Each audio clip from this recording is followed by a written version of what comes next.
mitalao zahay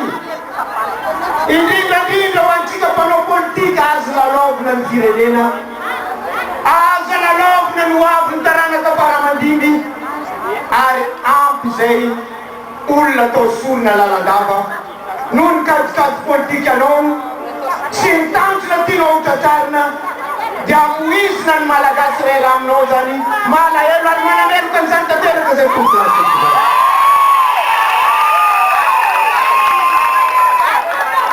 Solona etona sy zahay velively mpitarika atao magrosy ny mpanohana ny ara-dalàna